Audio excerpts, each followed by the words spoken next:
الحمد لله وكفى وسلام على عباده الذين اصطفى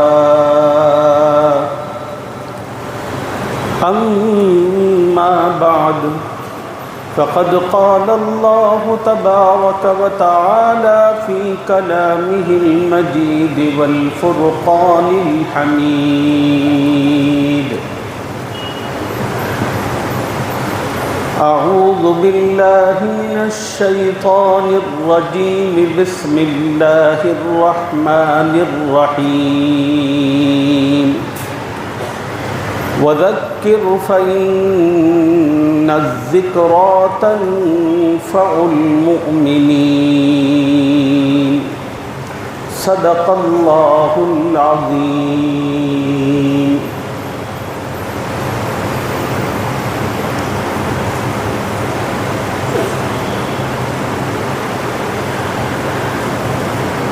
قابل احترام بزرگوں، نوجوان ساتھیوں، دین کی بات عظمت و احترام سے سننے والی ماؤں اور بہنوں، السلام علیکم ورحمۃ اللہ وبرکاتہ۔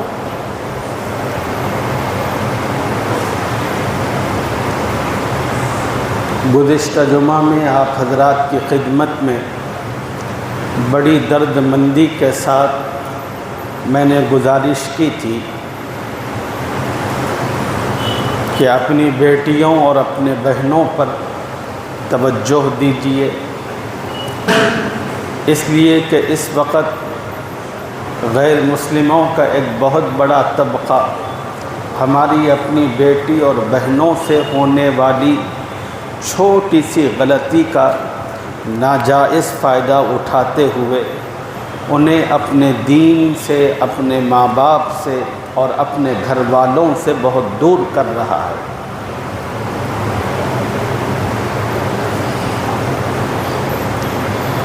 جس طرح ماں باپ کو اپنی بیٹیوں سے متعلق فکر مند ہونے کی ضرورت ہے، اسی طرح ماں باپ کو اپنے بچوں سے متعلق بھی فکر مند ہونے کی ضرورت ہے۔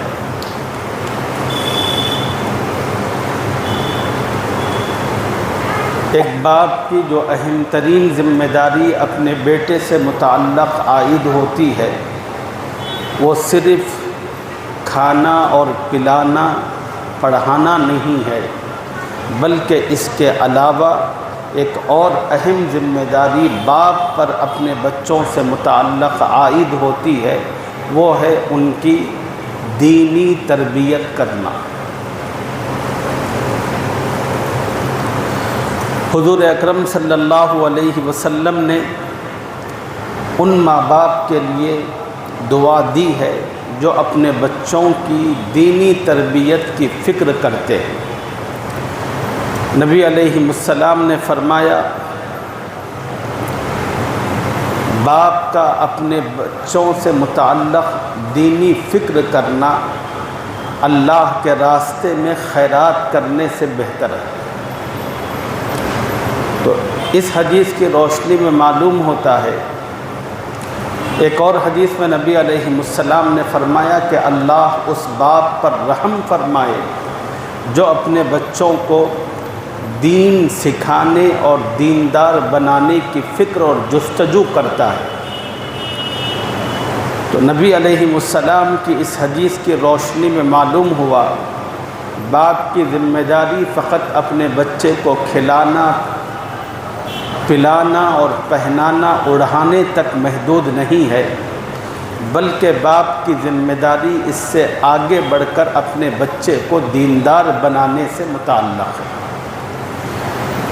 بلکہ اور آگے بڑھیے، حضور صلی اللہ علیہ وسلم کی ایک حدیث پاک آپ حضرات کو سناتا ہوں۔ نبی صلی اللہ علیہ وسلم نے ایک حدیث میں فرمایا، الا کلکم راع وکلکم مسئول عن رعیتی، سنو تم سب کے سب ذمہ دار ہو، اور اللہ تعالی ہر ذمہ دار سے قیامت کے دن اس کے ماتحت رہنے والوں سے متعلق ضرور سوال کرے گا۔ جتنے ماں باپ ہیں تمام کے تمام ماں باپ کو اللہ تعالیٰ نے ان کے اپنے گھر کا ذمہ دار اور سرپرست بنایا ہے، اور اس سرپرست سے اللہ تعالیٰ اس کے ماتحت رہنے والے تمام لوگوں سے متعلق پوچھیں گے۔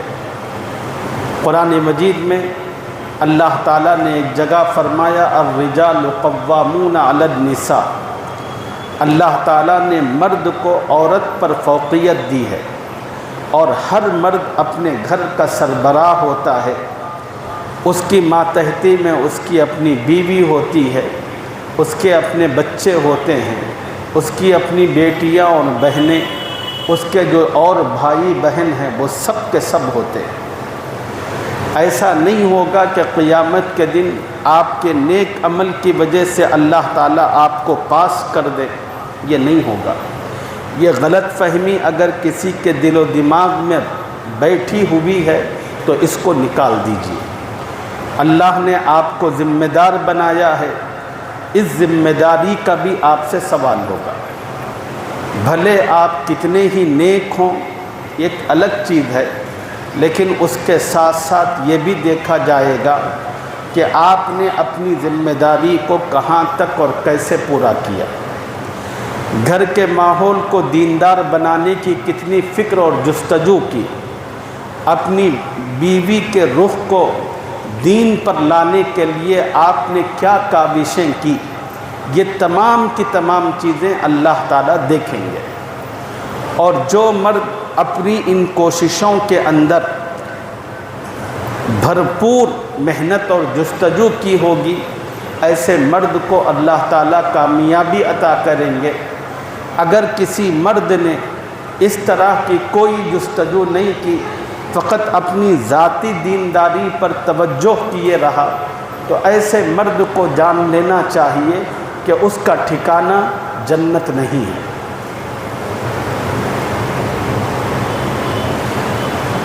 یہ بات خاص طور پر آپ حضرات کی خدمت میں اس لیے عرض کر رہا ہوں کہ بہت سارے ہمارے اپنے مصلی ہیں، خود میں بھی ہوں، کہ ہم لوگ اپنے آپ کو اچھا رکھنے، اچھا بنانے کی فکر اور جستجو کرتے ہیں۔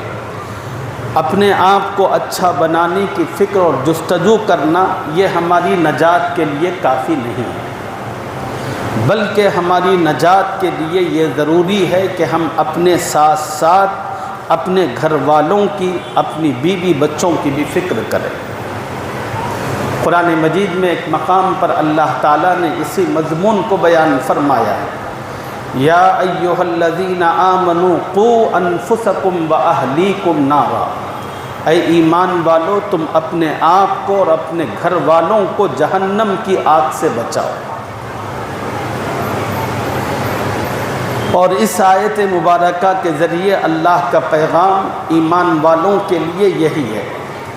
اب آپ اپنے گھر کی سربراہی کب کر سکتے ہیں؟ ظاہر سی بات ہے کہ سربراہی کے لیے علم کی ضرورت ہے۔ علم کے بغیر آدمی سربراہی نہیں کر سکتا۔ اب اس علم کو حاصل کرنے کا ایک ہی راستہ ہے کہ آپ حضرات اگر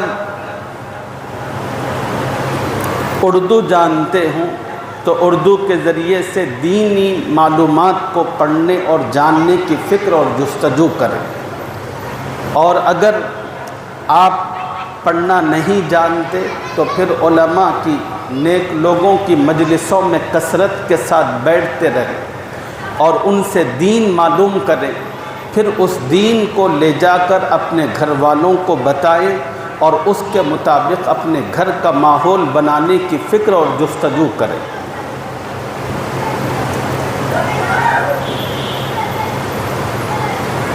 دوسری بات اس موقع پر جو عرض کرنی تھی وہ یہ،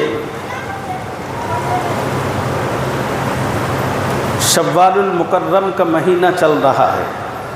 اس مہینے میں عام طور پر پورے ہندوستان میں جتنے دینی مدارس ہیں وہ دینی مدارس کھلتے ہیں۔ دینی مدارس کے کھلنے اور بند ہونے کے اوقات ہیں۔ شوال میں دینی مدارس کھلتے ہیں، رمضان سے پہلے پہلے دینی مدارس بند ہوتے ہیں۔ یہ دینی مدارس ہے کیا؟ آج تک امت نے اس کی اہمیت کو اس طرح نہیں سمجھا جس طرح اس کی اہمیت کو دشمن نے سمجھا ہے۔ یہ جتنے دینی مدارس ہیں یہ دین اسلام کے تحفظ اور اس کی بقا کا ذریعہ ہے۔ یہ دینی مدارس جب تک باقی رہیں گے اس وقت تک اس ملک کے اندر اسلام اپنی اصلی شکل کے ساتھ باقی رہے گا۔ یہی دینی مدارس ہوتے ہیں جن کی وجہ سے مسجدوں کو امام ملتے ہیں، یہی مدارس ہوتے ہیں جن کی وجہ سے مسجدوں کو خطیب فراہم ہوتے ہیں، یہی دینی مدارس ہوتے ہیں جن کی وجہ سے امت کو قرآن سمجھانے والے میسر آتے ہیں، یہی دینی مدارس ہوتے ہیں جس کی وجہ سے رسول اللہ صلی اللہ علیہ وسلم کی احادیث کو سمجھانے والے میسر آتے ہیں، یہی دینی مدارس ہوتے ہیں جن کی وجہ سے اذان کے طور و طریق معلوم ہوتے ہیں، یہی دینی مدارس ہوتے ہیں جن کی وجہ سے میت کو غسل دینے کے طریقے اور اس کے آداب اور اس کی تمام چیزوں کا پتہ چلتا ہے۔ غرض دین اسلام جو کچھ ایک مسلمان کے اندر اس کی پیدائش سے لے کر موت تک جو چاہتا ہے وہ تمام کی تمام تعلیم دینی مدارس کے اندر پڑھائی جاتی ہے۔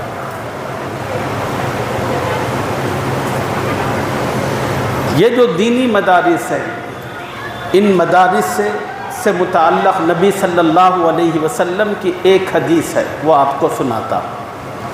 نبی علیہ السلام نے اپنی امت سے فرمایا،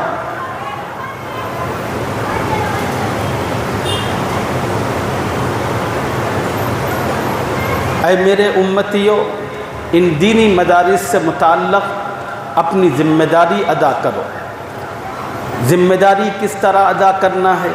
نبی علیہ السلام نے فرمایا کہ پہلی ذمہ داری امت کی یہ ہے کہ ان دینی مدارس میں خود اپنے آپ کو داخل کرو اور یہاں جو دین پڑھایا اور سمجھایا جاتا ہے اس دین کو سب سے پہلے خود حاصل کرو، او مستمعا۔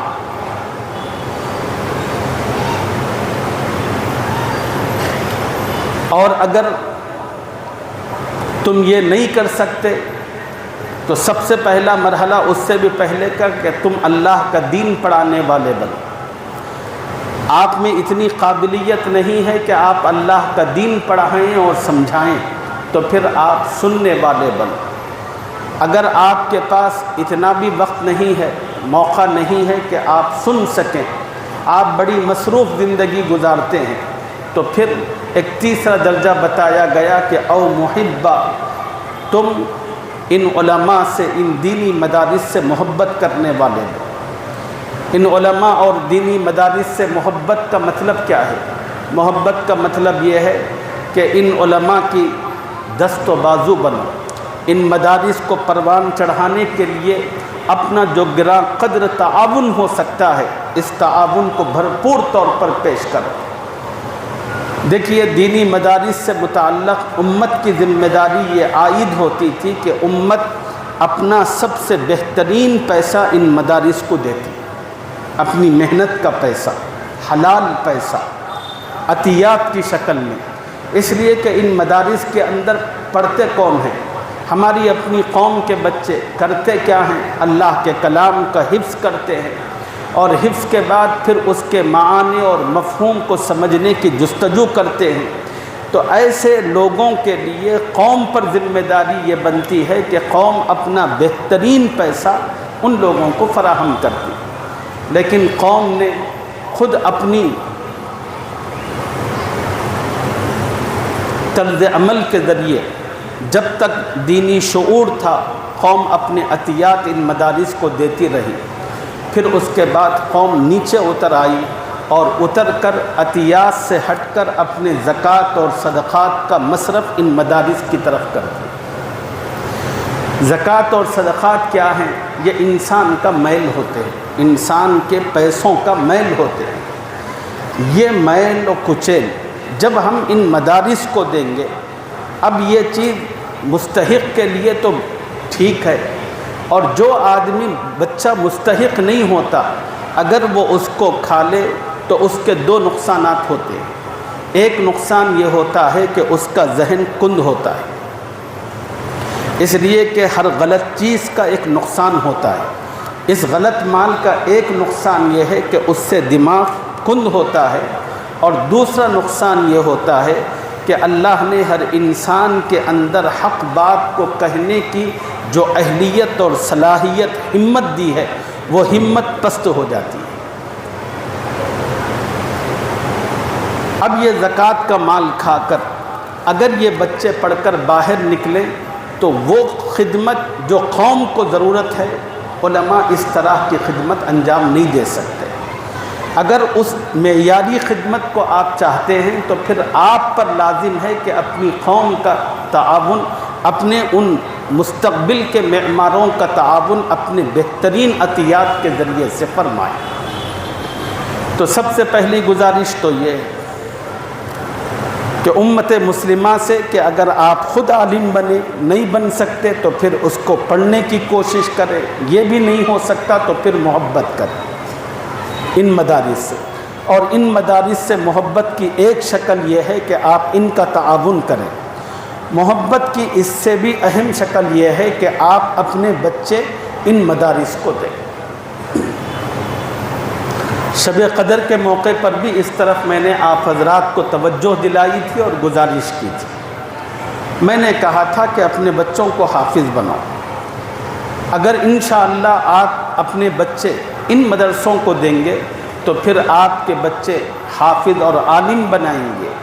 اللہ اور اس کے رسول کی جو معلومات ہے وہ آپ کے بچوں کی زندگی میں آئے گی، پھر وہ اپنی زندگی کو روشن کریں گے اور پھر اپنے پورے گھر والوں اور ماحول کی زندگی کو روشن بنائیں گے۔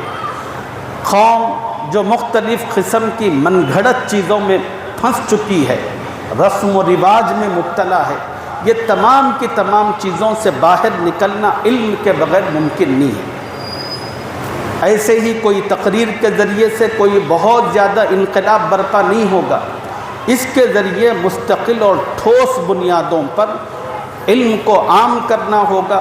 علم کی روشنی جب عام ہوتی چلی جائے گی تو پھر انسان کو اپنی خامیاں خود نظر آئیں گی۔ جیسے ایک گھر ہے جس کے اندر روشنی نہ ہو، اندھیرا ہو، تو اس گھر کے اندر بہت کچھ ہو سکتا ہے اور ان خطرات سے اس گھر میں رہنے والے کے لیے بچنا ممکن نہیں ہوتا۔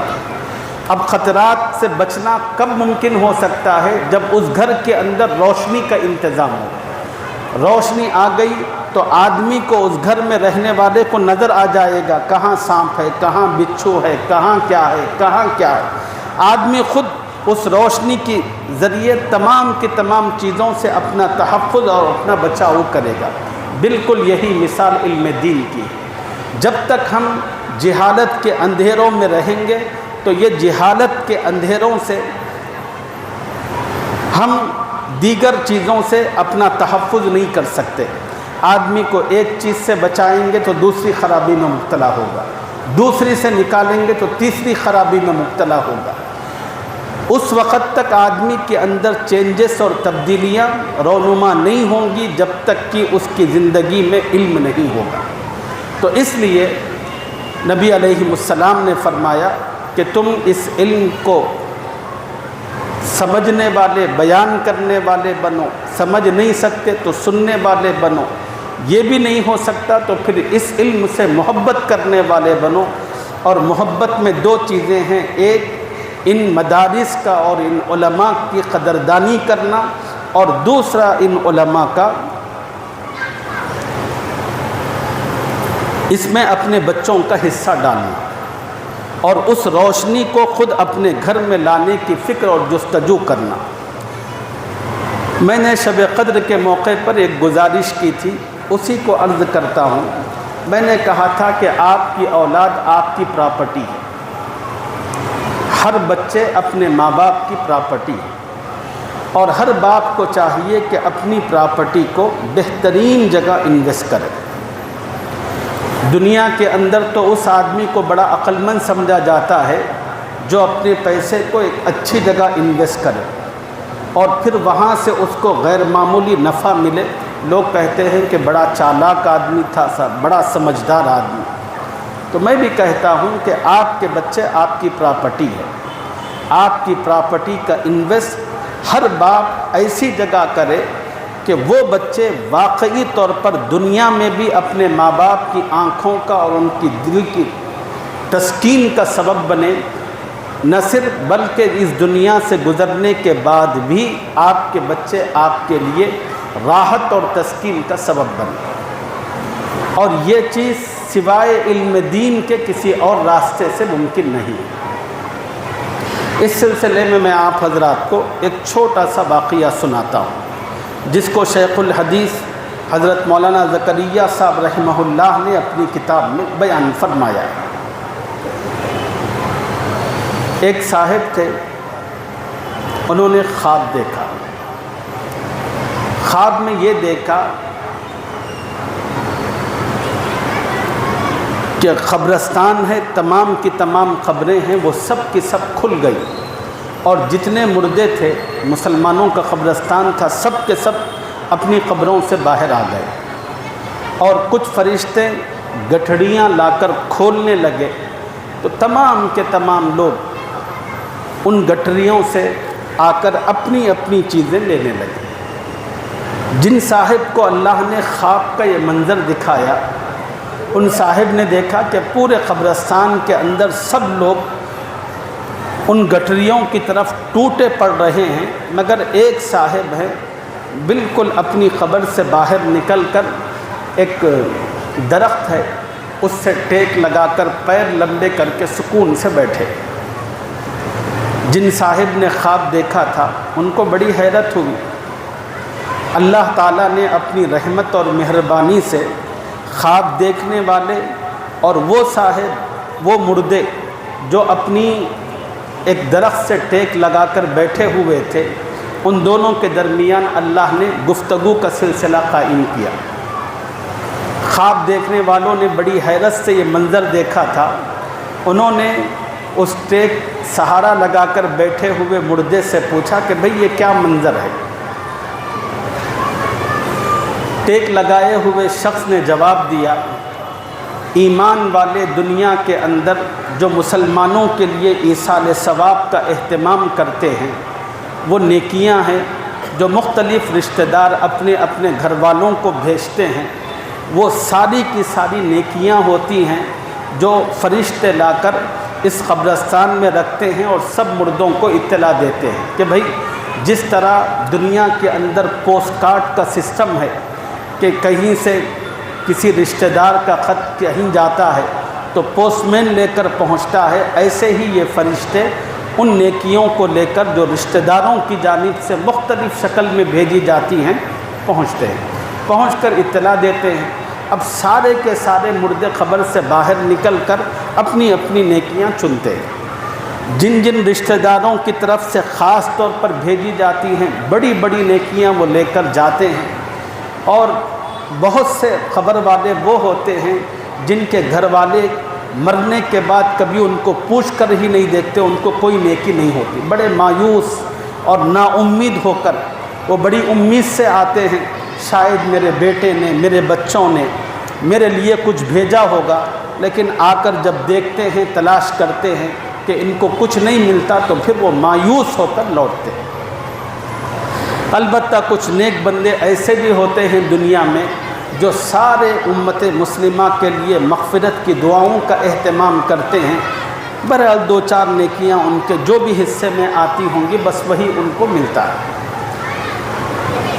تو خواب دیکھنے والے بزرگ نے اس ٹیک لگائے ہوئے شخص سے پوچھا کہ کیا بات ہے؟ سب کے سب ان نیکیوں کی طرف متوجہ ہیں اور آپ ہیں کہ اپنی قبر سے بازو میں جو درخت ہے اس سے ٹیک اور سہارا لگا کر اطمینان سے بیٹھے ہیں، آپ کیوں نہیں جاتے وہاں؟ تو ان صاحب نے ٹانگ پسارتے ہوئے کہا کہ مجھے ضرورت نہیں ہے، مجھے اس طرح وہاں پر جانے کی ضرورت نہیں ہے. خواب دیکھنے والے کو بڑی حیرت ہوئی۔ اس نے پوچھا کہ بھئی نیکیوں کی تو ضرورت ہر کسی کو ہوتی ہے، پھر آپ کو کیوں نہیں؟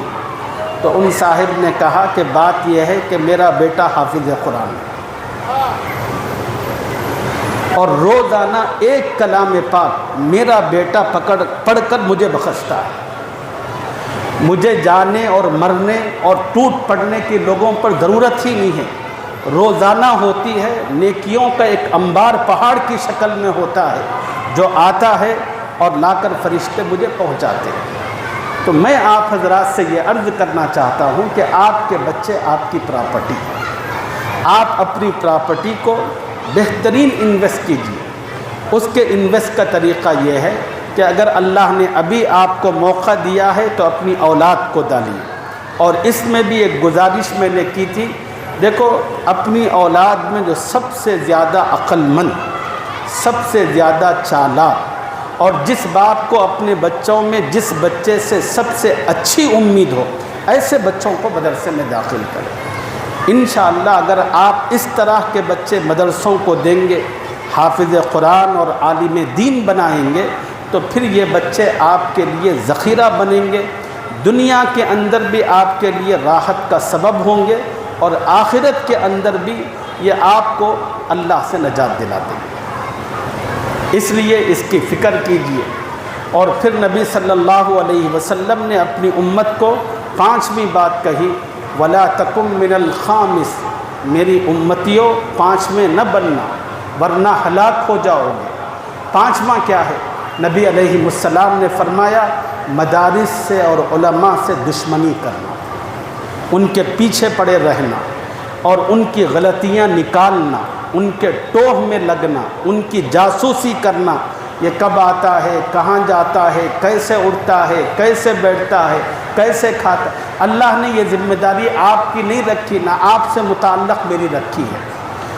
قرآن مجید میں اللہ تعالیٰ نے ایمان والوں کو ایک عمومی حکم دیا کہ وَلَا تَجَسَّسُوا، اے ایمان والو ایک دوسرے کی جاسوسی مت کرو، اس لیے کہ اللہ تعالیٰ دیکھنے والے ہیں اور ہر آدمی کے عمل کا بدلہ اللہ خود دیں گے اس کے اپنے حساب سے۔ تو اس لیے کسی کو کسی کی ٹوہ میں نہیں رہنا ہے اور کسی کے پیچھے نہیں پڑنا ہے، اور اگر پیچھا کریں گے تو نبی علیہ السلام نے فرمایا فَتُهْلِكَ، تم ہلاک ہوگے۔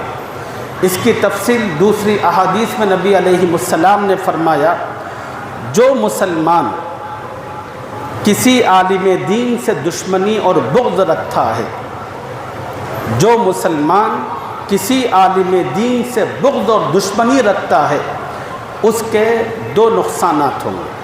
پہلا نقصان یہ ہوگا کہ اللہ تعالیٰ اس کے پورے خاندان کو، اس سے تعلق رکھنے والے لوگوں کو یا اس کی نسل کو اللہ تعالیٰ دینی علم سے محروم کر دیں گے۔ دوسرا نقصان یہ ہوگا کہ اللہ اس شخص کو مرتے ہوئے کلمہ زبان پر نہیں لائیں گے۔ جو مسلمان کسی عالم دین سے دشمنی رکھتا ہے، اب جو امامت کرتے ہیں مصلیوں کے اندر 10-20 لوگوں کی ایک تعداد ایسی ہوتی ہے مفت کی دشمنی مولتے ہیں۔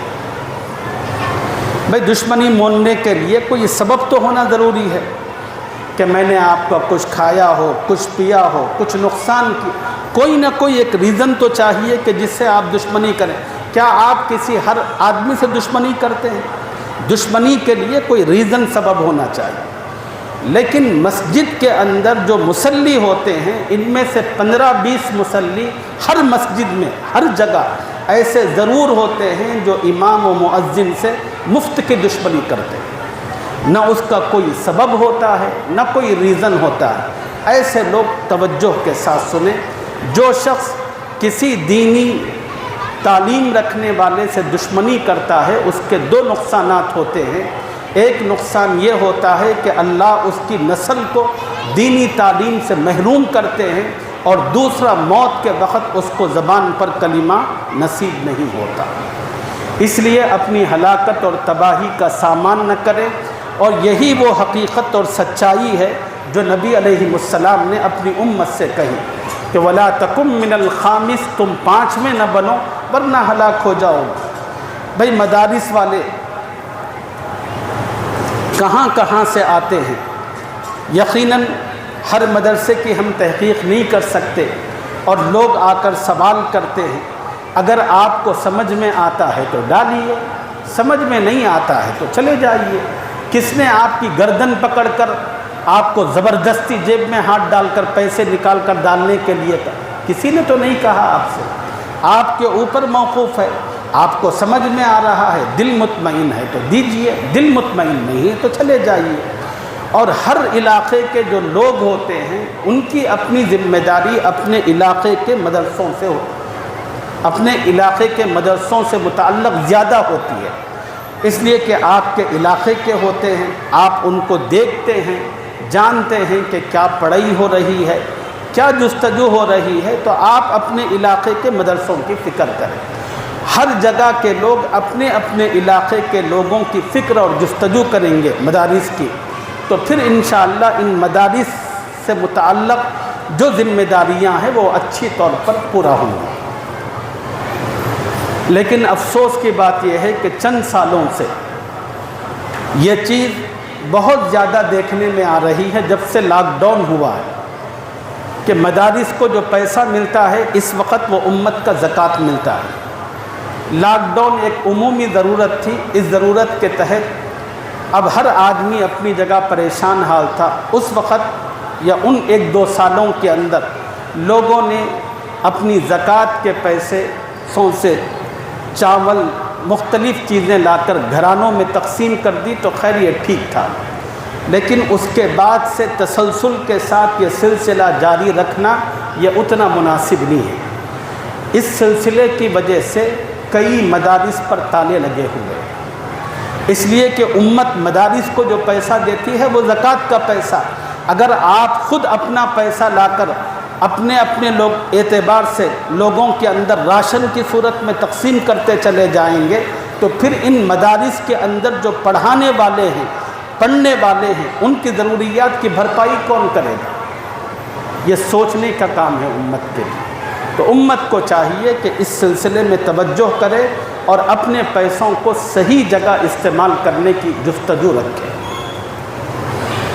تو چونکہ شوال المکرم کا مہینہ ہے، دینی مدارس کا آغاز ہونے جا رہا ہے، تو میری آپ حضرات سے گزارش ہے کہ جو بڑے لوگ ہیں وہ جب تک علم کی روشنی حاصل نہیں کریں گے، اپنے عقیدوں میں، اپنے اعمال میں، اپنی سوچ میں کبھی بہتری نہیں لا سکتے۔